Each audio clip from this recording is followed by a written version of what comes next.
யோ யோ என்னையா பண்ணிட்டு இருக்க? மாங்காய் மரத்துல ஏறி மாங்காய் பறிச்சுக்கிட்டு இருக்கேன். பார்த்தா தெரியலையா? பட்டாசு வெடிச்சுக்கிட்டு இருக்கேன்யா. யோ அது தெரியுதியா, அது எப்படி வெடிக்கிறேன்னு கேட்டேன். கையில பட்டாசை வச்சு நெருப்பு பத்த வச்சு தூக்கி போட்டு வெடிக்கிறேன். இப்படி எல்லாம் வெடிச்சா அடிபட்டு கைக்கு பெருசா ஏதாவது சேதாரம் ஆகிடாதா? இந்த ராக்கெட் ரமேஷ் யாருன்னு தெரியாம பேசிக்கிட்டு இருக்க நீ. என்ன பார்த்தா ஆட்டோ பாமே பயந்து ஆட்டோல ஏறி போயிடும். குருவி வெடி ரெக்கை இல்லாமே பறந்து போயிடும். சரவெடி இருக்குல்ல, அது சரசரன்னு சரிஞ்சு விழுந்துடும். என்ன பார்த்து அடிபட்டு சேதாரம் ஆகிடும் நான் சொல்றேன். யோ சொன்னா கேளியா, வேணையா, நீ வம்ப விலை கொடுத்து வாங்கிட்டு இருக்க. என்னையா நீ சும்மா பயந்துகிட்டு இருக்க? சரி என்ன விடு. எங்க தாத்தா யாருன்னு தெரியுமா? அந்த காலத்துல பட்டாளத்துக்காரங்க பீரங்கி வெடிக்க கூட்டப்போ கையில ஊதுபத்தியோட போனவரியா எங்க தாத்தா. எது, உங்க தாத்தா பீரங்கி வெடிக்க ஊதுபத்தி எடுத்துட்டு போனாரா?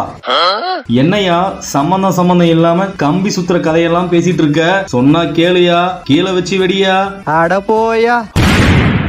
ஐயோம்மா, என்னையா ஆச்சு?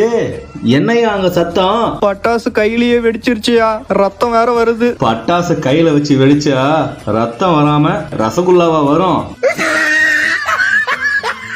நான் எத்தனை தடவை உனக்கு சொன்னேன், கேட்டியா? தப்புதான்யா. சரி பட்டாசை எப்படிதான் வெடிக்கிறது அப்படின்னு நீயே சொல்லியா. இப்பயாவது புத்தி வந்துச்சேன்னு சொல்றேன், நல்லா கேளு. பட்டாச நீ வெடிக்கிற மாதிரி கையில வச்சு தூக்கி போட்டெல்லாம் வெடிக்க கூடாது. கீழே வச்சு ஒரு நீளமான ஊதுபத்தியில பத்த வச்சுதான் வெடிக்கணும். அதுவும் நீ வெடிக்கும் போது அக்கம் பக்கம் யாராவது வயசானவங்க, கர்ப்பிணி பெண்கள், நோயாளிங்க, பிறந்த குழந்தைகள் இப்படி யாராவது இருந்தாங்கன்னா அந்த இடத்துல பட்டாசு வெடிக்கவே கூடாது.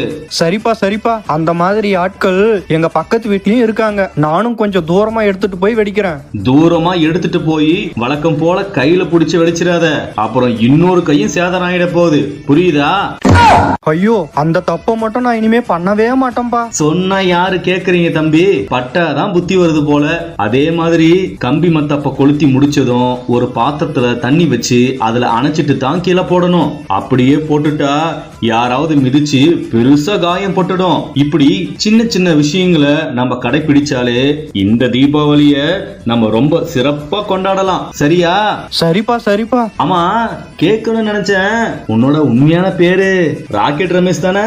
இல்லப்பா, என் உண்மையான பேரு புஸ்வானம் பூபாலு. அதான் உன் கை புஸ்ன்னு போயிடுச்சா? பட்டாசை பாதுகாப்பாக வெடிப்போம், தீபாவளியை ஆரோக்கியமாக கொண்டாடுவோம்.